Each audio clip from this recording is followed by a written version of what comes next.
Bonjour, bienvenue sur Bildung et Culture. Aujourd'hui, dans la série 101 livres pour se former une âme, nous proposons la théorie de l'art moderne de Paul Klee.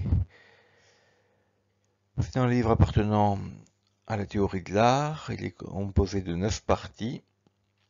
Son thème principal en est la situation de l'art moderne. Les thèmes annexes sont la visibilité, la forme, l'expressionnisme, la nature naturante et la nature naturée. Également, on trouve une théorie de la couleur.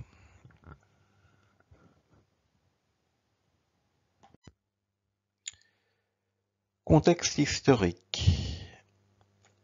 Il n'est pas étonnant que les nationaux-socialistes allemands, les nazis donc, aient pu voir en Paul Klee le représentant d'un art dégénéré. Alors que Paul Klee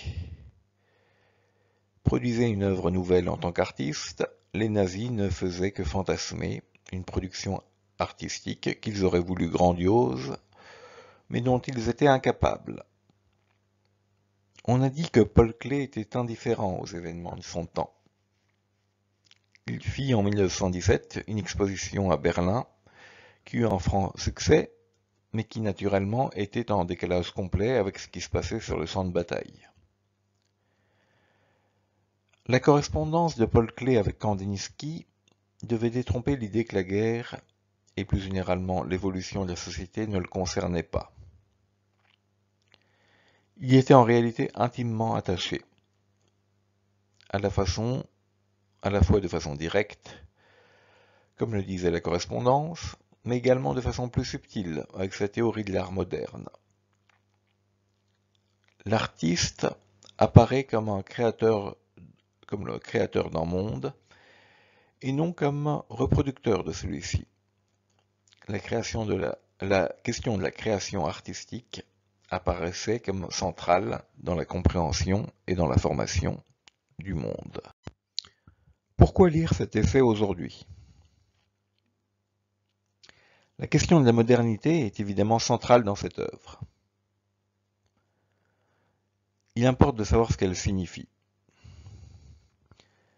Être moderne, c'est d'abord faire preuve de nouveauté à partir du présent. Il est néanmoins facile de voir qu'étant donné que le temps ne cesse de passer, le moderne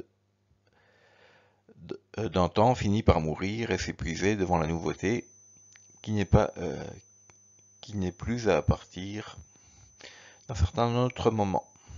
Moderne pour Paul Klee signifie le dépassement du passé, mais également l'établissement de normes indépassables, ou au moins très difficilement dépassables. Comment cela est-il possible? Par la disparition de l'objet?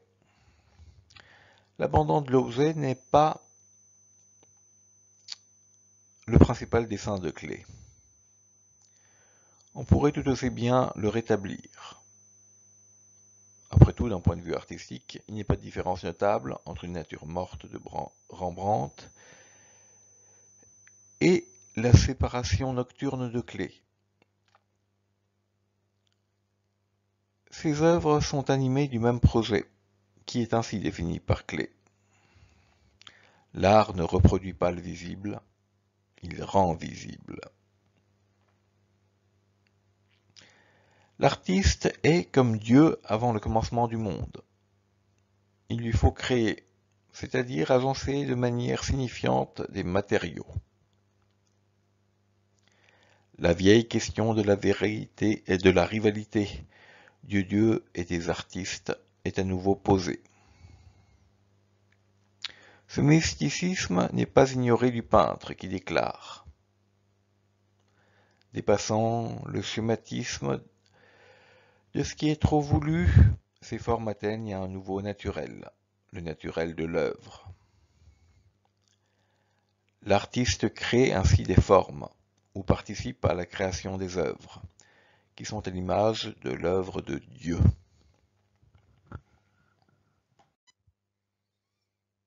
Il faut ainsi changer la nature. Acte blasphématoire, dira-t-on.